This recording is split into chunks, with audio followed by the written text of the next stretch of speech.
Amigos, buenos días, buenas tardes y buenas noches. Soy Carla Díaz, este es mi canal Investigando la Historia y estoy junto a la doctora Macarena García para hablar de su curso interesantísimo, muy bueno en Shalem. ¿Cómo estás, querida Macarena? Hola Carla, muchísimas gracias por la invitación. Estoy muy bien y contentísima de estar aquí hoy contigo en esta entrevista. A ver si salen temitas interesantes. Súper interesante porque ya el título del curso es buenísimo y Alejandro Magno llegó, ¿enfrentamiento o asimilación? Sí, además me he dado cuenta que en las clases hago mucho siempre este gesto porque en mi cabeza yo lo visualizo así, ¿no? Por una parte tenemos a los que se enfrentan a la helenización y lo hacen de una forma muy rotunda, militar, agresiva. Y también tenemos toda la parte de la asimilación, porque aunque a veces los judíos digan que luchan contra la potencia extranjera, bueno, pero poquito a poco hay cositas que van entrando en el judaísmo y que ni ellos mismos se dan cuenta de que es una influencia del helenismo. Entonces es muy curioso ver esas dos vertientes. Exactamente. El judaísmo tiene mucha influencia griega. Entonces, me Uh gustaría -huh. partir por ahí, como este panorama general, el idioma, luego escritura, los juegos, como estábamos comentando un poquito antes de empezar a grabar. ¿Puedes contarnos toda esta influencia, el dualismo, que también es muy importante porque eso viene directamente de los griegos? Pues mira, esto es muy sencillo. O sea, Alejandro Magno entra en la zona de Tierra Santa, de Palestina, entendiéndolo como un término geográfico, no me meto aquí en política, pero entra en esta zona en el año 332, antes de la era común o antes de Cristo, como ustedes prefieran. Y a partir de esta época, de repente, el judaísmo se ve envuelto en un continuo cultural, porque el imperio de Alejandro Magno, no sé si tienen el mapa en mente, pero es vastísimo, es enorme. Entonces hay una gran influencia de todas estas culturas. Cuando yo hablo de helenismo, no hablo solo de influencia griega, aunque es la principal, obviamente, sino también hay influencia de nociones indias, persas, está todo como un poco mezclado. De repente todas las culturas o casi todas estas culturas tienen puntos en común y a veces es difícil saber si un punto en concreto que ha entrado en el judaísmo viene de Grecia o viene de Persia o de dónde viene, ¿no? Porque como ya digo, hay muchos contactos. Y entonces, a partir de esta época y durante toda la dominación grecorromana, porque los romanos ya sabemos que copian un poco todo lo que hacen los griegos y en este caso pues es igual, pues durante todos estos siglos, hasta el siglo primero ya de nuestra era, pues los judíos de repente van a poder hablar en lengua griega en vez de en hebreo o en arameo, que es una lengua semítica, pues nos pasamos a las lenguas indoeuropeas, ¿no? Nos pasamos al griego, que es la lengua de cultura y la lengua de la administración. No significa que ellos en sus comunidades no abandonaran el hebreo o el arameo, pero sí que hay literatura judía escrita en griego o traducida al griego. Tenemos la traducción de la Biblia de los 70, muy importante, de la que también hablamos en el curso. Monarcas como Herodes el Grande, por ejemplo, tienen a un maestro griego que le enseña de retórica, que instruye a sus hijos. De repente se construyen ciudades como Cesarea Marítima, que es una preciosidad. Si pueden, busquen en Google imágenes, es una preciosidad. Donde tenemos un teatro, un anfiteatro, un hipódromo, cosas que en el judaísmo de nunca se habían ¿no? hecho. ¿Qué hace un judío en un hipódromo? Pues a lo mejor, ¿qué hace un judío, como comentábamos antes de la entrevista, en un gimnasio? Porque una de las razones por las que se produce la revuelta macabea o la rebelión de los macabeos en esta época es que los judíos, pues oye, había que darles un toque de atención porque algunos sacerdotes se iban al gimnasio que se construyó en Jerusalén y de repente se ponían a jugar y a hacer los ejercicios atléticos con el resto y desatendían los sacrificios por estar en la palestra. Y decías tú, pero bueno, ¿qué es esto? Claro, se llega incluso a decir, hay un momento en uno Macabeos, si no me equivoco, si no es en dos Macabeos, pero si no me equivoco, si tengo buena memoria, es en uno Macabeos, que se llega a decir que se rehicieron los prepucios, que yo la primera vez que lo escuché dije, ¿esto a qué viene? Claro, es que en los gimnasios griegos uno entrenaba desnudo. Que eso ahora nosotros pensamos en un gimnasio y pensamos todos en las mallas, en las Ropa camisetas. deportiva, claro. Claro, no, uno hacía deporte desnudo. Entonces, para que no se les notara que ellos eran judíos y los otros eran griegos, rehacerse los prepucios. Este tipo de cosas que nos llama mucho la atención, o al menos a mí me lo parece, vamos. Es una cosa que quizás cuando se estudia la época se pasa un poco de puntillas, pero son también costumbres que se van adquiriendo y de las que, aunque no tenemos tanta documentación, de vez en cuando las fuentes sí que nos dejan alguna pistita como Ahora, esta. ¿quiénes eran los asmoneos? ¿Quiénes eran los asmoneos? Pues mira, la revuelta esta de los macabeos que te comentaba está liderada por una familia, bueno, más bien por un cabeza de familia que es Matatías. Y Matatías tiene varios hijos que le suceden cuando muere. Primero creo que iba Judas, luego Jonatán, si no me equivoco, y finalmente Simón, que Simón Macabeo es el que consigue esta victoria de la guerra. Y lo que consigue es también que se le nombre jefe de los judíos, vamos a decir, porque no se le llega a nombrar rey. Para llegar al título de rey hemos de esperar un poquito más, pero sí que obtiene el poder político y el poder religioso, porque además es sumo sacerdote.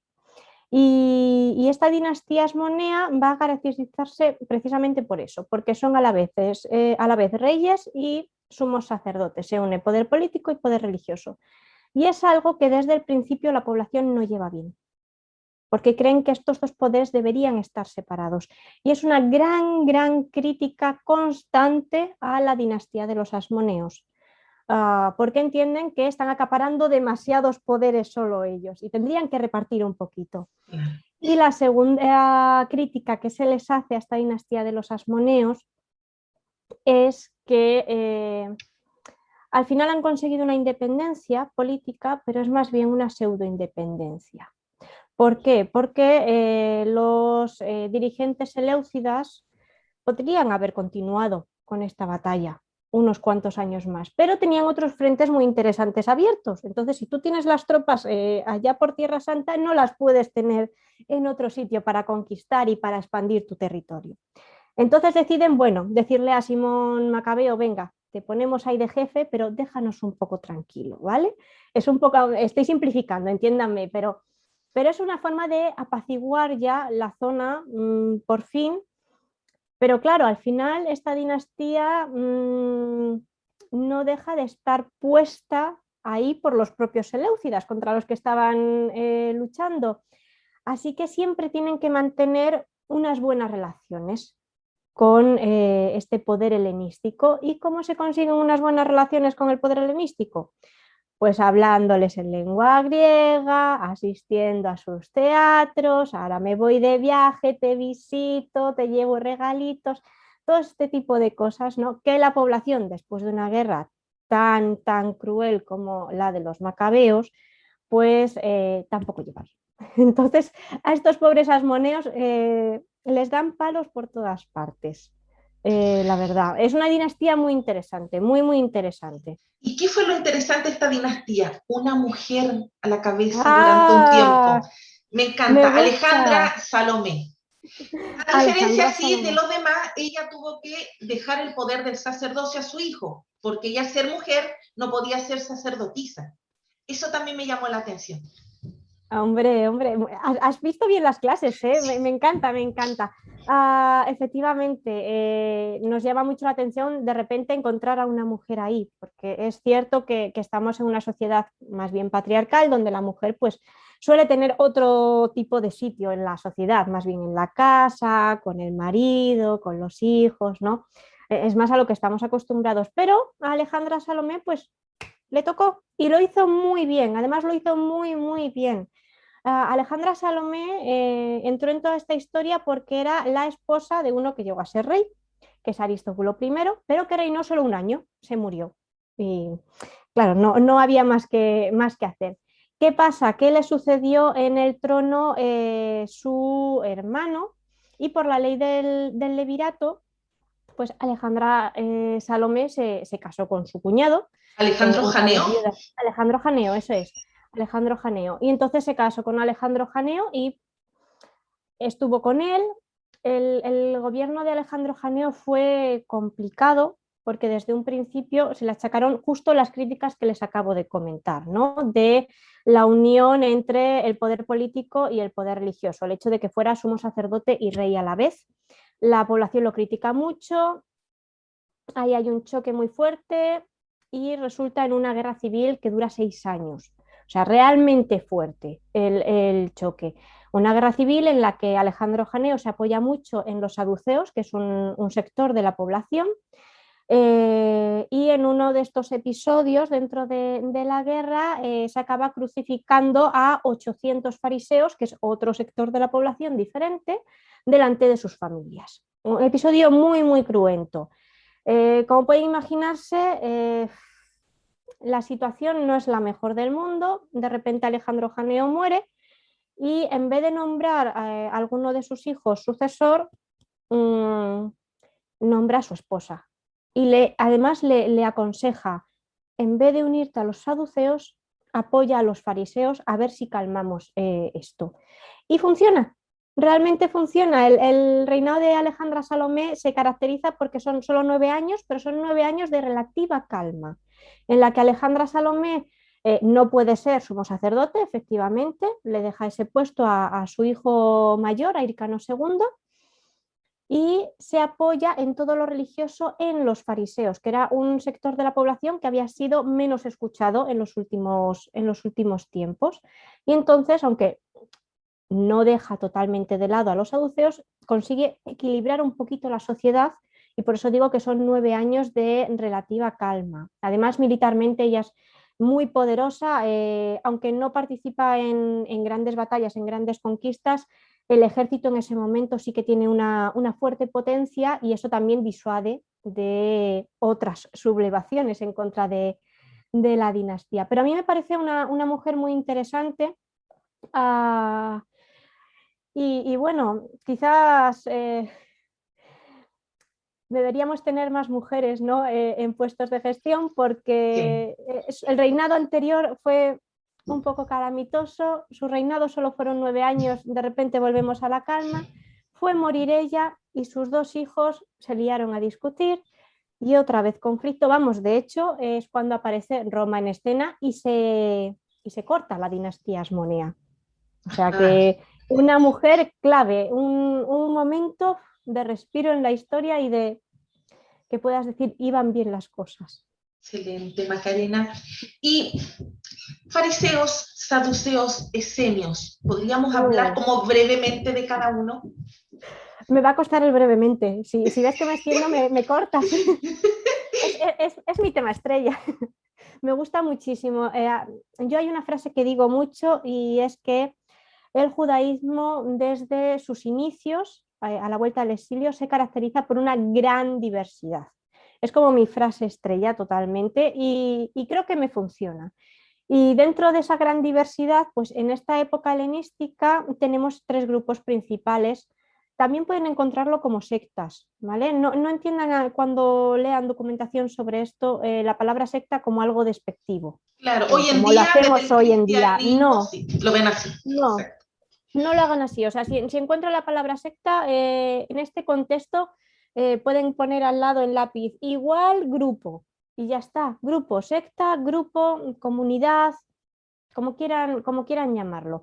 Y hay tres principales, como digo, que son justo las que has mencionado, ¿no? Saduceos, fariseos y esenios. Saduceos y fariseos están dentro representados del Sanedrín, que es el gran órgano político religioso de la época. Los saduceos serían 2 tercios y los fariseos 1 tercio nada más, aunque se hacen escuchar. Tienen ahí su relevancia, tienen que llegar a acuerdos. Los saduceos son, por una parte, el poder religioso máximo, los sumos sacerdotes, y por otra parte tienen el estamento laico, que serían los senadores, que para entendernos son los terratenientes. Es decir, los saduceos son la gente adinerada, de clase alta, la élite. ¿vale? Así simplificando. Y los fariseos no, pero los fariseos son los escribas o letrados, son los expertos en la ley, son los expertos en la Torá y son los que estudian cómo hacer las leyes.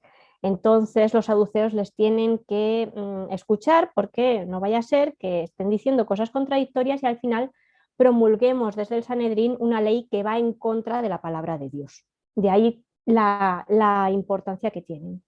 Y son dos grupos un poco contrapuestos, porque los saduceos podríamos decir que son los conservadores, generalmente, siempre hablando, y los fariseos los más liberales.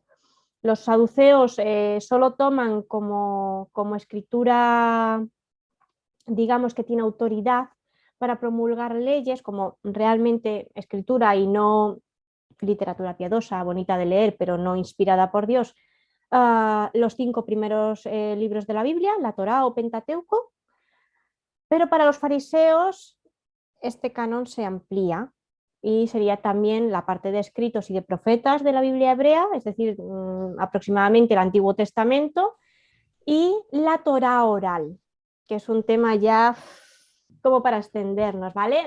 Tradiciones que se van pasando de generación en generación de manera oral y que complementarían de alguna manera esa Torá o esa Biblia escrita. Entonces, los saduceos, pues toda esta serie de influencias que entran en el judaísmo a partir del helenismo, que antes me has preguntado, pero se nos ha quedado por hablar. Ahora mira, menos mal que ha vuelto.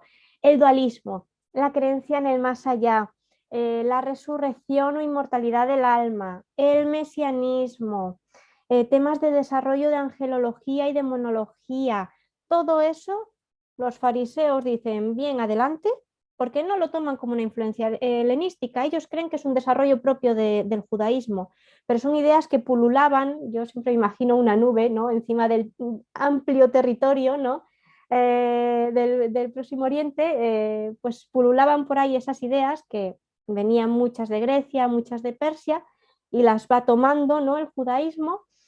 Y no se da cuenta de que son influencias externas que se deben a la helenización y al momento histórico que están viviendo. Los fariseos les encantan, las acogen como suyas, las defienden a capa y espada, los saduceos no. Los saduceos conservadores. Y esa es la principal diferencia. Los esenios van por otro lado. Los esenios no forman parte del Sanedrín porque se alejan del templo de Jerusalén, que consideran impuro, consideran que el sumo sacerdocio está siendo llevado a cabo por una persona que no debería estar allí y que se está impurificando, ¿no?, el ritual. Entonces se apartan, se alejan, pero luego tienen puntos en común con saduceos y fariseos. Para simplificar un poco y no extenderme mucho, podríamos decir que son saduceos en cuanto al rito, porque muchos de ellos son sacerdotes o provienen de una estirpe sacerdotal. Entonces hacen todo esto de las abluciones diarias purificatorias, respetan mucho el tema de las comidas, pero ideológicamente son como los fariseos. Dualismo, más allá, inmortalidad del alma o resurrección, destino, que no lo he comentado antes, y también creencia en un destino prefijado ya.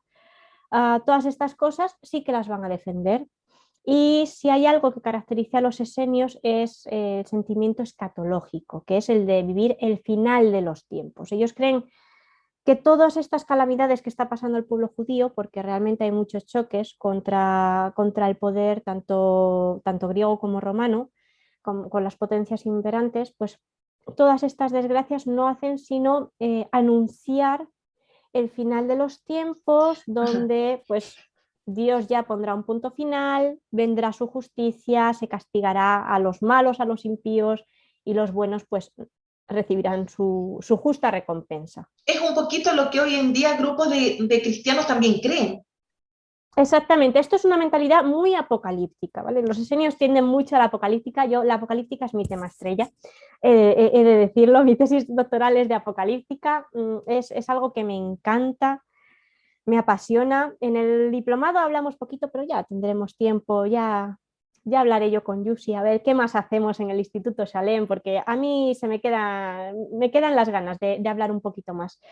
Y Y la apocalíptica es que inicia justo su andadura en esta época, es cuando tiene el auge, en época helenística, justamente por todo este contexto histórico que estamos viviendo, que está sufriendo mucho la gente, y la apocalíptica tiene cierta función social, ¿no? de dar esperanzas a los fieles y decirles, bueno, estáis sufriendo mucho, pero no os preocupéis, enseguida esto va a terminar y seréis recompensados, esa es la idea. Pero claro, aunque la apocalíptica en el judaísmo luego se corte, porque cuando se destruye el segundo templo, el judaísmo se envuelve en su burbuja otra vez y dice, a ver cómo me voy a recuperar, ¿no? De la gran calamidad que supone estar otra vez sin templo, estar sin sacrificios, es el shock principal. Y se encierra en sí mismo, se encierra en la ley, en la interpretación y surge el rabinismo, pero el cristianismo no deja de ser en origen un grupo apocalíptico. Entonces, el cristianismo es el que continúa un poco esa línea y es también el que nos ha transmitido casi todas las obras apocalípticas judías. Es el que las ha copiado, las ha traducido a otros idiomas y por eso las conocemos y por eso las estudiamos, aunque en origen fueran judías. Es gracias al cristianismo. Claro que sí. Macarena, bueno, vamos a esperar ese curso sobre apocalíptica. Me Ojalá, imagino que va a estar ojalá. igual de Bueno, bueno. de paso, pues si puedo meterte una pequeña cuña publicitaria, decir que en el Instituto Shalem hay un curso muy bueno de literatura judía intertestamentaria, donde también se habla de apocalíptica y además lo habla una persona que es mucho más experta que yo, que es el doctor Adolfo Adolfo Roitman, Roitman. que también Exacto. se lo recomiendo encarecidamente, que aunque a mí el tema me guste mucho, pero es que además tenemos a toda una eminencia en el Instituto Shalem, que es de verdad un honor poder decir que trabajo ahí codo con codo, porque uff, El doctor pintón, Adolfo Roitman, el doctor Javier Alonso, la el doctora Ana doctor María Roitman. Vázquez hoy, o sea, de verdad que tremendos académicos No, en no, Shalem. no, tremendo. Yo de verdad que estoy encantadísima. Yo soy una joven doctora, terminé mi tesis doctoral hace 2 años, estoy empezando mi andadura en la investigación, pero poder tener el contacto con personas tan, tan, tan renombradas y también tan buena gente, que eso a veces se dice poco, pero de verdad la acogida que he tenido en el Instituto Salem ha sido magnífica por parte de todos los profesores, por parte de Yusi, la directora, y, y bueno, hasta por parte de los alumnos, que siempre, bueno, si han tomado algún curso del instituto lo sabrán que tenemos la forma siempre de estar comunicados, de mandarnos mensajes, de hacernos preguntas, pedirnos bibliografía y eso se agradece muchísimo. Cuando uno pues tiene esta pasión por ciertos temas y la quiere compartir y ve que el entorno responde, uy, eso es una gozada, ¿eh? Así es.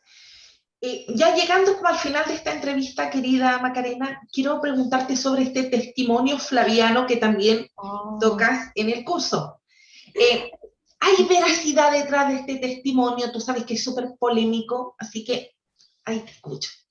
Es muy polémico. ¿Vale? El testimonio flaviano, para quienes no lo conozcan, es un pequeño parrafito, es que es muy cortito, es nada y menos, que aparece en Antigüedades Judías, en el libro 18, capítulos 63 a 64, si no recuerdo mal, estoy citando de memoria, así que comprueben por si acaso, que es Antigüedades Judías es una obra de Flavio Josefo, que es uno de los grandes autores de esta época y que obviamente pues tiene su parte, ¿no? en nuestro diplomado. Y simplemente Flavio Josefo, que es un historiador que escribe en lengua griega y para un público romano, no para un público griego, lo que está haciendo son unas antigüedades judías en las que demuestra, ¿no? lo excelsa que es, lo excelso que es su pueblo, la gran historia que tiene, que hace un resumen desde la creación hasta el inicio de la gran revuelta judía o primera guerra judío-romana. Y en este contexto, de repente, nos aparece citado en un parrafito Jesús, hijo de Cristo. Y claro, esto es una fuente del siglo I de nuestra era, es una fuente casi contemporánea a Jesús, de ahí la importancia que tiene. Entonces, uno tiene tres opciones. Pensar que el párrafo como tal es entero de Flavio Josefo y no hay problema ninguno, es verídico, histórico. Opción número 2, es de Flavio Josefo en origen, pero seguramente fuera más cortito y añadimos interpolaciones cristianas posteriores. ¿Vale? Y opción número 3, negar por completo que eso sea Flavio Josefo, ni un trocito pequeño ni entero, y decir que todo es una interpolación cristiana posterior. Hay mucho debate, el debate está abierto, ¿eh? Esto no está para nada cerrado porque ya saben cómo son las investigaciones en estos campos de la antigüedad. Trabajamos con la información que nos ha llegado y hacemos un poco lo que podemos. Pero a día de hoy creo que lo que más se habla es de la opción, ¿no? En el justo medio está la virtud, ¿no? Pensar que hay un núcleo original que sí que es de Flavio Josefo, que seguramente citará a Jesús, porque está metido en una serie como de acontecimientos, ¿cómo decirlo?, desastrosos o que dejan mal sabor de boca a los judíos, ¿no? Está ahí metido. Se habla de personalidades que fueron menos importantes aunque Jesús, entonces podría ser que citara a Jesús, no habría ningún problema, pero ciertas cosas como decir que era Cristo, con las connotaciones mesiánicas que eso tiene, o decir que resucitó a los 3 días que se dice en el párrafo, a lo mejor es un poquito exagerado para la época, teniendo en cuenta el público al que iba dirigido, que eran los romanos tras la Primera Guerra Judeo-Romana, que iban calentitos, porque aunque habían ganado la guerra y habían destruido el Templo de Jerusalén, habían tenido muchísimas bajas en esa contienda y habían sufrido mucho, entonces su visión de los judíos no era muy buena, entonces meter cosas como Cristo, dando a entender que los judíos tenían personalidades que se creían por encima de la autoridad romana, a lo mejor es un poco problemático. Así que lo que se suele pensar es que hay un núcleo original, al que ya digo, luego, posteriormente, seguramente en torno al siglo IV, porque hay autores anteriores del siglo IV después de Cristo, cristianos, como Orígenes, por ejemplo, que no citan parecen no conocer este testimonio flaviano, pero luego a partir del siglo IV parece que sí es conocido, así que creemos que la interpolación está más o menos ahí, ese añadido, y por eso en todos los manuscritos que conservamos, que son del siglo X de nuestra era, sí que tenemos el testimonio completo. Como no tenemos fuentes anteriores, no podemos comprobar que la hipótesis sea la correcta, pero esa es más o menos la línea que sigue la investigación a día de hoy. En su mayoría. En su mayoría, como digo, sí, ¿vale? La mayoría de investigadores, el debate sigue abierto. El debate sigue abierto. Casi todos los debates de esta época siguen abiertos. Es lo que tiene, pero para mí también es lo bonito, porque surgen discusiones muy curiosas y se va cambiando. Claro. Un poco Curiosas y enriquecedoras, porque de todo aprendemos. Claro. Sí. Totalmente. Y Flavio Josefo es muy tocado en el diplomado, pero también Filón de Alejandría. Entonces yo como para finalizar, quería preguntarte, doctora Macarena, el aporte de su literatura hasta nuestros días, lo importante que es leerlos. Filón de Alejandría es una figura clave, sobre todo para entender la helenización en esta época. Filón de Alejandría no es de Tierra Santa, como su nombre indica, está en Alejandría, que es esta ciudad de Egipto, que por supuesto está muy helenizada. ¿Vale? Siempre la diáspora está más helenizada que Tierra Santa o Palestina. Y Filón de Alejandría lo que se caracteriza es por aunar filosofía griega y tradición judía en su pensamiento. Y esto le lleva a una interpretación alegórica de las escrituras. Es algo muy inusual para la época en el judaísmo, ¿no? Quizás por ello en la literatura rabínica, que es lo que viene justo después de esta época a la que dedicamos el diplomado, pues no se ve mucha influencia de Filón, pero si nos vamos al cristianismo, sí. Muchísimos padres de la Iglesia leen a Filón, citan a Filón, se basan en él, en su interpretación de la Torá, para construir, tengan en cuenta que son obras escritas directamente en griego, porque siempre el acceso al hebreo, arameo, está ahí un poco más complicado, tienen influencia de Platón, del estoicismo, también muy atrayente, eso de poder conjugar escritura y filosofía griega para el cristianismo. Entonces, yo les animo a echar un vistazo. No son de lectura fácil, hay que decirlo. Requieren cierta concentración, pero tienen cosas preciosas, preciosas y muy interesantes. Y como les digo, por ejemplo, la concepción que muestran del logos, casi independiente, pero no separado del todo, de Dios, pues tiene mucha influencia luego también en el cristianismo. Entonces, si entienden un poco o tienen algunas nociones sobre estas cuestiones, creo que les puede resultar muy, muy interesante. En el diplomado le dedicamos una pequeña parcela, pero realmente Filón de Alejandría, bueno, tuvo una cantidad de obras, creo recordar que son unos 51 tratados los que se conservan suyos, imagínense. Podría dar no para un diplomado, para varios diplomados enteros. Así que Claro. echen un vistacito. Y finalizamos con Filón de Alejandría. Alejandría, esta ciudad se bautiza en honor a Alejandro Magno. Nos vamos al comienzo de esta grabación. Y Alejandro Magno llegó. Efectivamente. Gracias, Macarena. Yo realmente invito a la gente a poder conocer este curso. Y Alejandro Magno llegó, enfrentamiento o asimilación. Son 5 módulos y está buenísimo. Ahora hemos hablado en general de todo ello, pero está buenísimo. Es un curso del cual yo aprendí mucho de ti, el conocimiento que entregas y de la forma en la que entregas, que todo es muy dinámico, es muy entretenido, se hace fácil aprender esta parte de la historia.